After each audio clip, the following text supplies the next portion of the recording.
안녕하세요. 4월 15일 화요일 아침의 묵상. 오늘은 역대하 28장 말씀 함께 묵상하도록 하겠습니다. 오늘 본문은 남유다의 12번째 왕인 아하스에 대해 말씀하고 있습니다. 그는 20살에 왕위에 올라서 16년간 통치를 했다라고 그렇게 1절 말씀에 이야기를 하고 있습니다. 근데 지금 남유다는 사면초가의 상황에 빠져 있습니다. 동쪽에서는 에돔 군대가 공격해오고, 그리고 서쪽에서는 블레셋 군대가 쳐들어오고, 북쪽에서는 아람과 북이스라엘 연합군이 침공해 오고 있는 그런 상황입니다. 그런 절체절명의 위기에 아하스 왕이 신앙적으로 어떻게 행했는지를 2절에서 보면 아하스는 바알의 우상을 만들었다고 하고 있습니다. 지금까지 여러 왕들이 바알과 아세라를 섬긴 적은 있지만 바알의 우상을 만들었던 사람은 없었습니다. 아하스 왕이 처음이었던 거죠. 그가 바알의 우상을 만들었던 것은 그에게는 여호와가 하나님이 아니라 바알이 하나님이었던 것입니다. 그에게는 여호와 하나님만이 경배의 대상이 아니라 바알 하나님도 경배해야 될 대상으로 느꼈던 것 같습니다. 암몬 사람들이 섬기는 신 중에 몰렉이라는 신이 있습니다. 그 암몬 사람들은 자기 자녀들이 몰렉의 자녀가 되었다는 것을 확인받기 위해서 자기 자녀들을 불 가운데로 지나가게 함으로 인신공양을 했습니다.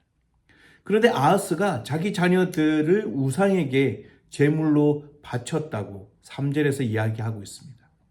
그것은 아하스가 자기 자녀를 하나님의 자녀가 아니라 몰렉의 자녀라고 주장하고 있는 것과 같은 의미의 행동일 것입니다.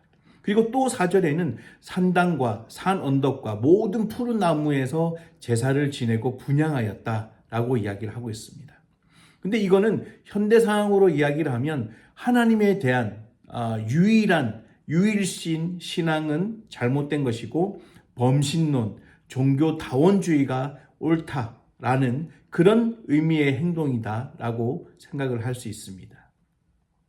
이렇게 아하스가 어처구니가 없이 하나님을 향해 경고망동하고 그렇게 정말 하나님께서 원하지 않는 모습으로 행동할 때 하나님께서 취한 조치는 아하스의 남유다는 아람군에게 참패를 당하고 그리고 북이스라엘 군에게도 대패하는 그런 모습을 보이게 됩니다. 단 하루에 남유다의 군인 12만 명이 죽임을 당하게 되고 왕자와 그리고 또 높은 관리들을 죽음을 면치 못했다라고 이렇게 이야기하고 있습니다. 또 그 이유가 아하스와 유다 백성들이 하나님을 버렸기 때문이다. 그런데 아하스와 유다 백성들은 하나님께로 돌아오려고 하지 않았습니다. 아니, 하나님을 기억하지도 않았던 것 같습니다. 남유다에 하루에 12만 명이 죽었을 뿐만이 아니라 20만 명의 사람이 포로가 되어서 북이스라엘의 수도 사마리아로 끌려가고 있었습니다. 그때 오뎃이라고 하는 알려지지 않은 한 선지자가 북이스라엘을 향해 꾸짖었습니다. 여러분도 여러분의 하나님 여호와께 범죄한 적이 없습니까? 라고 이야기하면서 말이죠. 북이스라엘이 승리할 수 있었던 것은 하나님께서 남유다를 징계하셨기 때문이라고 생각하고 있었습니다. 북이스라엘은 남유다는 징계하는 도구였지 그들이 의롭고 경건하거나 우월하기 때문이 아니라고 이야기하고자 했던 것 같습니다. 그래서 남유다 사람들은 형제들인데 노예로 삼으려고 하는 것은 있을 수 없는 일이니 돌려보내라고 이야기하는 것이죠. 남쪽이나 북쪽이나 죄인인 것은 마찬가지라고 이야기를 하고 있는 겁니다. 그래서 20만 명은 되돌아갈 수 있었습니다. 남유다는 북쪽에 위치한 아람과 북이스라엘의 공격을 받았을 뿐만 아니라 에돔과 블레셋 등에게도 위협을 받았습니다.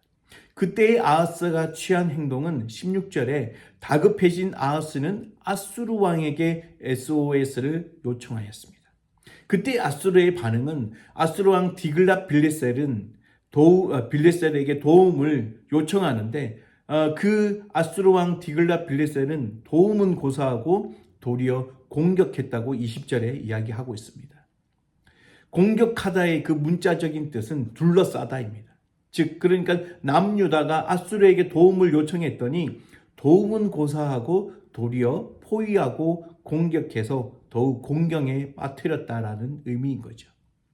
남유다가 이렇게 계속 사면초가 설상가상의 상황이 되는 이유는 19절에 이와 같이 여호와께서는 아하스 왕의 범죄로 유다를 형편없이 낮추셨다.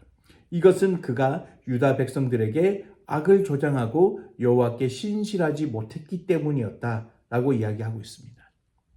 아하스는 이 문제를 하나님과 먼저 풀어야 했지만 그의 삶에는 하나님의 자리가 없었던 것 같습니다.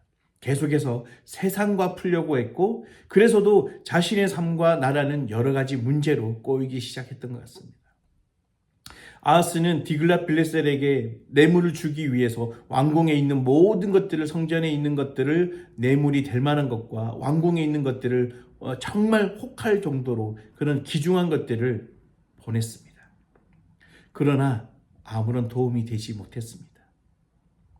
오늘의 내용과 동일한 내용을 싣고 있는 열왕기하 16장에 보면 아하스는 디글랏빌레셀을 만나기 위해 아수르가 점령하고 있었던 다메섹으로 갔다가 거기에서 디글랏빌레셀이 섬기는 우상의 제단을 보고 돌아와서 동일한 형태의 제단을 만들어 우상을 숭배했다라고 이야기를 하고 있습니다. 그러니까 아수르의 신을 섬기면 도움을 받을 줄로 알았던 거죠. 그러나 그런 도움을 하나도 받지 못하고 오히려 더욱 망하게 되었던 것입니다. 신앙은 나의 열심이 아니라 올바른 대상을 찾는 겁니다. 내가 무언가를 이루기 위함이 아니라 정말 나의 그런 영원한 그런 구원을 줄 수 있는 그런 올바른 대상을 찾는 거죠. 잘못된 열심이 지나치면 나뿐만이 아니라 주변에 있는 모든 사람들을 불편하게 만들고 그리고 심지어 불행하게끔 만드는 것이 잘못된 열심으로 신앙을 빙자한 모습을 가지고 있는 사람들의 모습이다라고 할 수 있을 것 같습니다. 이렇게 하나님이 없는 삶을 살았던 아하스의 최후는 정상적인 대로라면 아하스는 지금으로 따지면 국립묘지와 같은 그런 왕들이 모셔져 있는 그 묘지에 가야 되는데 거기에 가지 못하고 오히려 예루살렘의 그런 평범한 공동묘지, 예루살렘 성에 있는 그런 공동묘지에 묻혔다라고 이야기를 하고 있습니다. 그러니까 왕이 왕같지 않았다는 그런 의미인 거죠. 역대기는 포로 생활에서 돌아온 이스라엘 민족들에게, 이스라엘 백성에게 주신 하나님의 말씀이라고 이야기하고 있습니다. 포로 생활을 마치고 돌아온 이스라엘 백성들에게 여러분들의 영혼과 여러분들의 생활과 여러분들의 모든 신앙들이 회복되어지기를 원하는 그런 마음으로 이야기를 하고 있는 책입니다. 근데 온통 하나님에 대한 범죄로만 얼룩진 이 아하스의 기록을 다시 기록한 이유는 무엇일까요? 그들에게 신앙에 대한 것을 올바로 그리고 회복에 대해서 제대로 알려주기 위함이다 라고 생각이 되어집니다. 그러니까 우리가 어려울 때, 우리가 힘들 때 정말 의지해야 될 것은 주위의 강대국이나 주위의 이방신들도 아니고 오직 하나님밖에 없다는 사실을 인지해주고 싶었던 것 같습니다. 오늘날 우리가 신뢰해야 되는 것은 주변의 강대국도 아니고 그리고 권력을 가진 사람도 아니고 명예도 아니고 재산도 아닌 오직 하나님이시란 사실을 인지했으면 좋겠습니다. 오늘 하루 우리는 무엇을 또 누구를 바라보고 살아가야 할까요? 오늘 우리 삶의 자리에서 우리를 사랑하사 하나밖에 없는 아들을 내어주신 그 하나님의 사랑과 기꺼이 자기 목숨을 내어주기까지 순종과 희생의 본을 보여주신 예수님을 생각하면서 그분만을 바라보며 그분이 인도하시는 대로 이끌림 받는 하루가 되었으면 좋겠습니다.